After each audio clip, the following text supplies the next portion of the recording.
Frank Duff had a great dream. He envisaged a group of Catholic lay people getting together to bring Christ into today's world. They would dedicate themselves to Mary Immaculate, and they would organise themselves on the lines of the ancient Roman legion. The members of this army of peace and service would bring the gospel into hearts which were yearning for Christ. This is the headquarters of this now worldwide organisation. Every year, visitors from all over the world come here. They're shown the photographs of those who have given their time, and in some cases their lives, to this organisation. Here, the visitors sign in. Among the names of those who have in the past signed this visitor's book is that of Edel Quinn. Every legionary knows this name. Edel Quinn was born on 14th September 1907 in Kanturk, County Cork. She had 3 sisters and 1 brother, and for many years they moved from town to town because of her father's job in the bank. Eventually, in 1924, the family settled in Monkstown, County Dublin. At school, she was a spirited youngster who enjoyed tennis, golf, and other sports. She is also remembered as being a little imp, and later as a graceful and charming girl who loved dancing and playing the piano. When she finished school, she started work as a secretary in Chagney Tile Works in Dublin. It was here that she met Pierre, a Frenchman who proposed to her.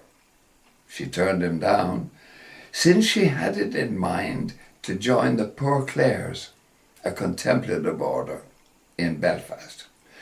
She told him that she had promised her life to God. Unhappily, due to ill health, she was prevented from joining the order. It was around this time that Edel joined the Legion, the organisation that had been established by Mr. Frank Duff. At this time, the organisation did visitation in homes, hospitals, and other institutions. They also organised a project among the prostitutes in the slum areas of Dublin. Edel joined and very soon proved herself a worthy and hard-working legionary, spending many evenings doing legionary work. Within 2 years, she was sent as president of a presidium working with street girls. The people who knew her then were aware of how frail she was, and yet her personality and her approach lifted her fellow legionaries. In 1931, she made her attempt to join the Poor Clares and was to enter in 1932, but she fell suddenly ill. Advanced tuberculosis was diagnosed, and as a result she was ordered to go to Newcastle Sanatorium in County Wicklow. She stayed there for 18 months. During her stay, she was a happy person who cheered all around her. She did not complain about her illness, but tried to help her fellow patients. She was ordered to rest. In 1933, she left Newcastle, got a new job, and resumed her legionary work. At this stage, and for 3 years later, her health started to improve. The Legion was spreading to other parts of Ireland and Great Britain. Edel went to Menevia in North Wales on a 2-week project to promote the work of the Legion there. She came home tired, but quite convinced that she wanted to work full-time as a legionary, perhaps in England. By 1936, the Legion had spread to the United States and even to Africa. The Catholic authorities in East Africa were very anxious to have an envoy from the Legion working there. Edel's name was mentioned, but some of the concilium were reluctant to agree because of her health. One Carmelite priest, Father McGuinness, was very much against it because he was aware of the dangers, the primitive conditions and the diseases which are part and parcel of Africa. But Edel knew of these and still wanted to go. Father McGuinness gave her his blessing, saying, "Go off on your mission, Edel. God himself summons you to it." On October 24, 1936, Edel left Ireland. She sailed to Africa aboard the passenger liner Clongibby Castle.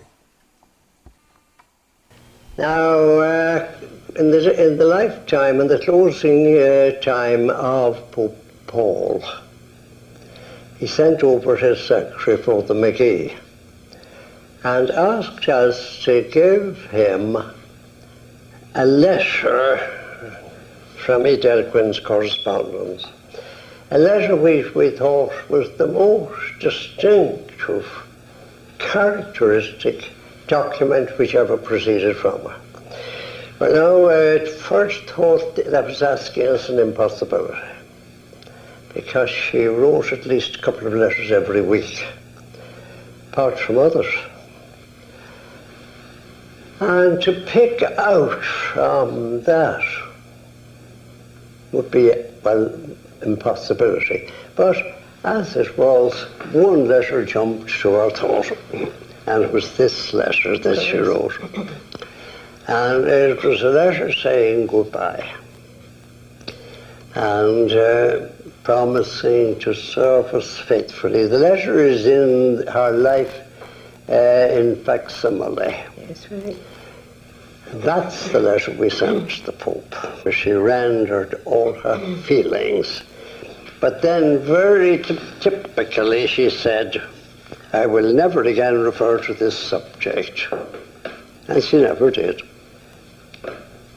She never let the softer side out again. Her first letter home was memorable. "I could not say thanks, as I was afraid of breaking down, perhaps. But it is good to feel that one is trusted, and it will be a help in the days to come. I would like you to remember always, whatever happens, that I am glad you gave me the opportunity of going. I realize it's a privilege, and also that only you persisted. I personally would never have been sent. I only hope I do not fail the Legion when the work comes to be done." On November 23rd, she disembarked at Mombasa. She went to Nairobi, where she intended having her Legion headquarters. Nairobi was, at that time, changing from being a bush town to be a centre of East African business life. There were sharp differences between the different groups in language, dress, and living standards. The Catholics of Nairobi were concentrated in their own areas and made no attempt to welcome others to join their faith. The first work Edel explained to them was to give religious instructions to a group of 14 children she knew. Thus, the Presidium of the Immaculate Conception was formed. This was the first of Edel's African presidia. She had lots of difficulties to overcome. The Goans and the Europeans were reluctant to accept a woman as an organizer. However, her confident manner won them over to her side. To conquer the language barrier, she got the Tessera translated into Swahili and 6 other African dialects. So she was in a state of constant movement like that. And this began to prove uh, that she had to get transport. So she wrote to us and said she'd have to get a car. So we made, gave her the permission order, but made the condition that she was not, except in towns, she was not to drive it herself. And she gave on that, she promised that. So she bought this, what she called her Rolls Royce. It was a Ford model, and she paid £40 for it. So you can guess as to its excellence. By 1937, she had founded enough presidia to establish a curia. At the ceremonies marking the initiation of the curia, the ethnic barriers were broken down when priests preached in Swahili and English. Archbishop Antonio Riberi, the papal nuncio to Africa, wrote to 32 bishops under his direction, recommending Edel Quinn's work to them. She was invited by them to start the Legion in their diocese. In the next 4 years, she travelled ceaselessly, from Kenya to Zanzibar, to Uganda, to Tanganyika, and even to Mauritius and the Indian Ocean. In January 1940, she braved the waters of the Indian Ocean, sailed to the island of Mauritius. Here she had to speak French, so her days in Chagny works came in useful. Mauritius had all creeds, colours and races for inhabitants. Within 9 months, she established 30 presidia in 19 different parishes, and in setting up these, she was most insistent on conformity to the Legion Handbook. Mauritius did a great deal of harm to her health. At the end of August 1940, Edel travelled from Mauritius to Durban. In September 1940, she visited Nyasaland, where she started the Legion in 3 different parishes. Unfortunately, the journey from one place to another on a bicycle in the tremendous heat told on her, and finally she collapsed. She was immobilized for some time, in a couple of convalescent homes. And then we got word that she was going to resume her envoyship.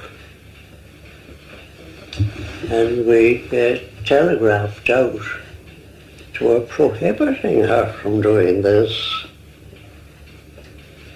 And there came back from her a medical certificate from the doctor saying that it would be better, in his opinion, that she would go up to Nairobi than where she was at the moment in South Africa. We could do nothing. Off she went.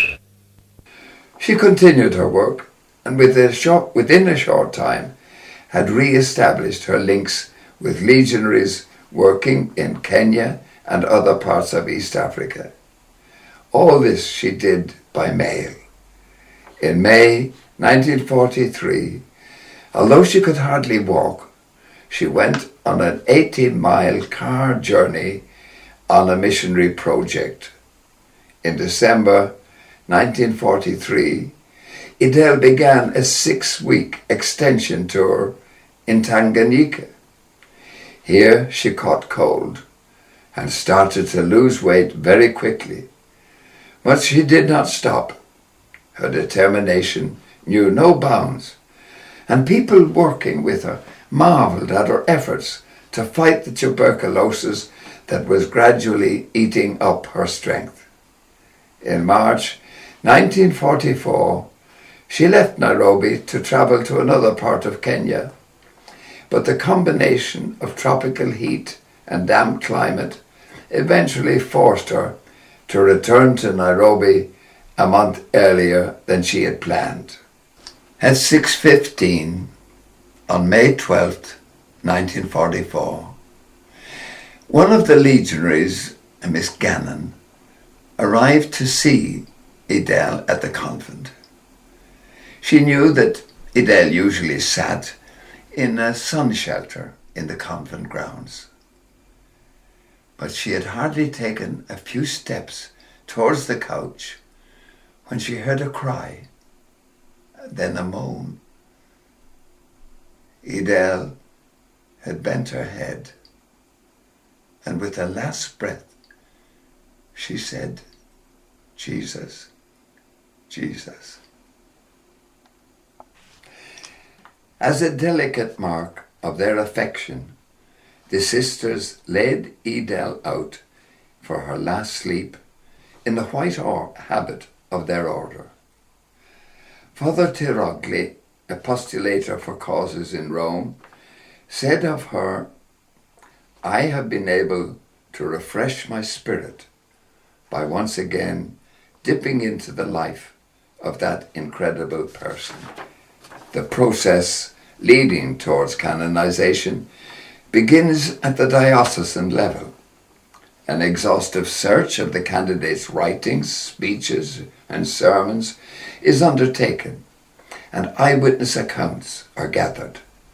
The candidate, who is called Servant of God, is presented by the local bishop to the congregation for the causes of the saints. When enough information has been gathered, the congregation will recommend to the Pope that he make a proclamation. From this point, the candidate is referred to by the title Venerable. Beatification is a statement by the Church that the person is in heaven. Their new title is Blessed. To be canonized a saint, at least 2 miracles must have been performed after death. On December 15, 1994, Pope John Paul II declared Edel Quinn venerable. One miracle attributed to her intercession is still required for her beatification. First of all, she was magnificent. Now, no words could describe what an extraordinary personality she had. I'm not exaggerating when I say that. She was a radiant sort of individual, one of the most charming people that you could meet, utterly and absolutely convinced about religion, and with a wonderful gift of persuasion. On one occasion at least, you don't know how often it happened, but on one occasion at least she fasted for 17 hours to get Holy Communion. That frail girl. And of course her courage was the courage of 100 lions.